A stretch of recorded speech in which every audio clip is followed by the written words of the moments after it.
The tree man, the human who grew into wood. They called him the tree man. His hands, his feet, his very skin transformed into something that looked less like flesh and more like bark. The world stared in shock. But behind the headlines was a man, born ordinary, forced into the most extraordinary prison his own body could create. His name was Dede Koswara. He was born in Indonesia, in a small village where life was simple, until the age of 10, when the first small wart appeared on his skin. At first it seemed harmless, a tiny rough patch on his knee, but soon more followed. Dozens, hundreds. They spread across his arms, his legs, his chest. They thickened, hardened, darkened. And then they began to sprout.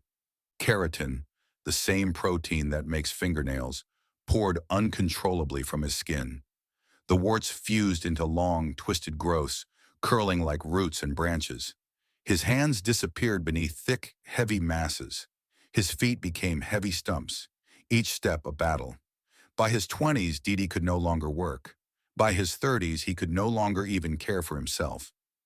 Villagers whispered he had been cursed. Some believed spirits of the forest had claimed him, binding his body to the trees around him. Others said his parents must have offended an ancestor, and this was repayment. Dede himself admitted he once thought he had become something more plant than human. Doctors eventually gave it a name, epidermodysplasia verruciformis, an extremely rare genetic condition. His immune system was missing a vital defense against human papillomavirus, HPV. Where others might get a small wart, Dede's body lost all control. The virus hijacked his skin cells, forcing them to grow in monstrous shapes. Science explained the mechanics, but science could not stop it. By the time international media discovered him, his growth weighed more than 10 kilograms. He could barely lift a cup of water. His children left school to help feed him, wash him, clothe him. His wife left, unable to bear the burden. And still the warts grew. Doctors tried. In 2008, a surgical team removed 6 kilograms of growth from his body in a marathon operation. Photographs spread across the world. Dede smiling weakly, his hands finally visible after decades. For a moment, it seemed like a miracle, but the warts grew back. Within 2 years, his hands were once again engulfed. Some called him a medical marvel, others called him a freak. Television shows offered him contracts to appear. Journalists swarmed his village. One even suggested putting him in a sideshow exhibit. Dede refused. He said, "I want to be cured, not displayed." But fame brought both help and humiliation. The Indonesian government finally offered him medical support. International researchers studied his blood, hoping to unlock the mysteries of the disease. Some whispered of experimental cures. Others whispered darker rumors, that pharmaceutical companies wanted to keep him sick because his case brought them funding. No one knew the truth. What is known is this: the tree man lived in constant pain. The growths cracked and bled. They caught on clothing and tore at his skin. They released a musty smell like wet bark. He could not hold his children, could not work his fields, could not wipe his own tears. And yet he laughed. Visitors describe him as warm, humble, and hopeful. He joked about looking like a monster, then offered tea.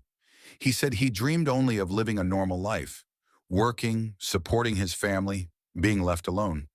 But the disease would not let him go. In 2016, Dede Koswara died from complications linked to his condition. He was just 42 years old. His body, consumed by wood-like growths, was returned to the earth he had been forced to resemble for so long. Dede was not alone in his curse. Medical journals describe other cases. In Romania, a young girl developed tree-like lesions across her face and hands. In India, a boy was born with plaques of bark-like skin that doctors could not stop. In Bangladesh, a man named Abul Bajandar became known as the second tree man, enduring more than 20 surgeries as doctors tried and failed to control his growths. For each of them, rumors always followed. Curses, forest spirits, punishment from gods. But the truth was simpler and crueler, a broken strand of DNA that left them defenseless against a common virus. The myth of the tree man is older than medicine. In medieval Europe, drawings appear of wild men of the woods, covered in bark and vines. Some believed they were half human, half forest, guardians of nature itself. In Asia, legends told of shamans whose bodies fused with trees to bridge the human and spirit worlds. Perhaps these myths were inspired by real cases like Dede's, rare but unforgettable. And so his story becomes larger than one man. It becomes a story of science and superstition colliding, of how easily suffering can become spectacle, of how thin the line is between compassion and curiosity. The tree man wanted to be remembered not as a freak, but as a father, a husband, a man who endured the unimaginable.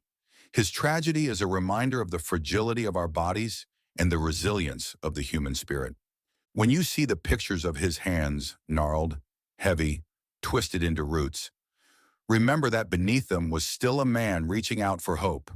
He died too young, but his story lives on. They called him the Tree Man, but he was always Dede. The story of the Tree Man is haunting, but it is not the only tale of a life trapped inside a body that defied nature. Have you heard the story of the Lobster Man and his son? A family legacy marked by fame, violence, and tragedy. You can find the first part of that shocking story right here. The Dark Life of Grady Stiles, the father.